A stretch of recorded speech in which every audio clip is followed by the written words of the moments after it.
jovem do canal Nosso Papo, vim trocar ideia com vocês, conversar de torcedor para torcedor em cima das notícias, comentar em cima delas, daquelas notícias que saem no dia a dia do nosso Vascão da Gama e tentar conversar, chegar num consenso, será que isso é verdade, será que isso é mentira? O intuito desse canal é esse, conversa de torcedor para torcedor.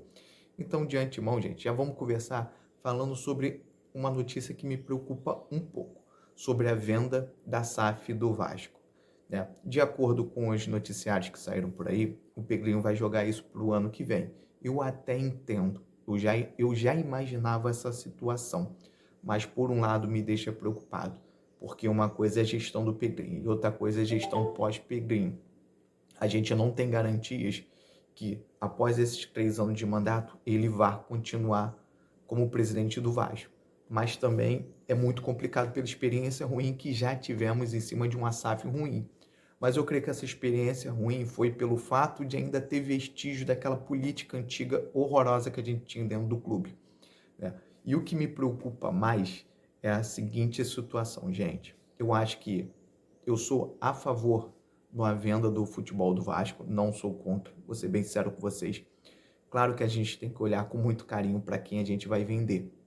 E se a gente vender, eu acho também que não pode demorar tanto. Talvez o ano que vem seja o momento exato, mas eu acho que isso também não pode ser prorrogado, porque eu imagino que esse movimento de SAF vão crescer no Brasil. Por exemplo, o Fluminense já discute. Então, se a gente perder os melhores players se posicionarem já comprando os clubes por aí, os bons investidores, por exemplo, o City foi para o Bahia, né? A gente perdeu uma grande oportunidade ali, a escassez de grandes investidores vão ser bem menor. Então, nunca vai acabar alinhando com o que a gente quer, com o que a gente, o torcedor. Então, essa demora pode me preocupar um pouco, sim, gente.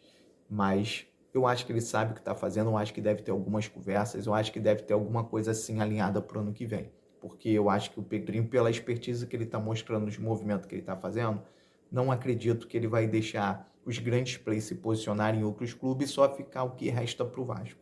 Eu não acredito. E eu penso o seguinte, para o Vasco se reestruturar sozinho, eu acho que até consegue. Só que pela régua que o brasileiro está se tornando, a gente vai demorar, ao invés de 5, talvez seja 10, 20, 15 anos, não sei. E a torcida não tem tempo para isso. Então esse é o meu posicionamento em relação à venda da SAF. Agora, também saiu aí que o pessoal estava conversando sobre o Paiva, se era efetivado ou não era. Eu acho que, para mim, o Paiva já é efetivado há muito tempo. E isso é indiscutível. Ele já livrou o Vasco de um potencial rebaixamento, que era o maior risco que a torcida imaginava. Graças a Deus, ele conhece o clube, ele conhece o elenco, se dá muito bem pelo jeito com os jogadores, e isso agregou muito. Mas eu acho que o crescimento dele não foi porque só ele é boa praça, é porque ele entende a dinâmica do jogo, entende a dinâmica dos jogadores. O que me preocupa muito foi o que eu comentei em relação ao jogo do Flamengo. Às vezes eu acho que ele demora demais para mexer. Naquele jogo, eu até poderia demorar para tirar o Payet, tiraria assim o Payet no segundo tempo, mas o chileno eu tiraria rápido, porque para mim ele não estava agregando em momento nenhum do jogo. Então ali a gente ficou com -1. Aí eu entraria já de imediato com o Payet no segundo tempo. Mas eu acho que ele tem carta branca, eu acho que ele está com crédito e não tem como a gente indagar. A gente pode sugerir no momento, não indagar tanto, porque quando ele mexe acaba dando certo, né, gente? Então não tem muito para onde a gente fugir. Agora, essa notícia que saiu também aí em relação ao Marcos Rocha, do Vasco estar interessado, eu já particularmente não acredito de cara. Primeiro porque a janela já está fechada e ele tem contrato com o Palmeiras. E eu não vejo, assim, esse desespero todo para a lateral direita para o Vasco ficar correndo atrás, mesmo se ele tivesse livre no mercado. O intuito de contratação não seria esse. Eu acho o Pumita tecnicamente ofensivo muito bom, mas na marcação ele é fraco. Eu vejo muito o Pumita como ponta, eu já falei isso diversas vezes. Mas eu acho que dependendo do jogo, mesmo o Pumita jogando, a gente não sente tanto. Até porque ele apresentou bom futebol no início dele, quando ele chegou aqui no Vasco da Gama.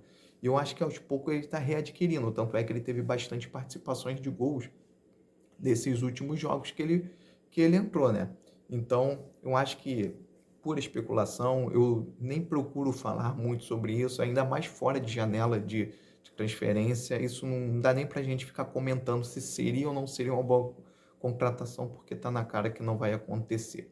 Agora, eu achei interessante também um dado que o Garone, do canal do Garone, ele levantou em relação ao Sforza e o Cocão, né? Quem compensa mais na marcação, quem compensa mais na saída de bola, é aquilo que a gente já imaginava. O Sforza, ele é muito mais talentoso para jogar com a bola no pé, para progredir para a direção do gol, e ele é muito deficiente na marcação.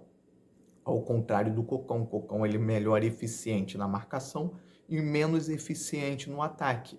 Mas pelo momento que o Vasco joga, pelo futebol que a gente apresenta, pelos jogadores que a gente tem, por exemplo, o Michael, eu acho ele hoje ele é um bom zagueiro, um zagueiro confiável, mas ele é lento.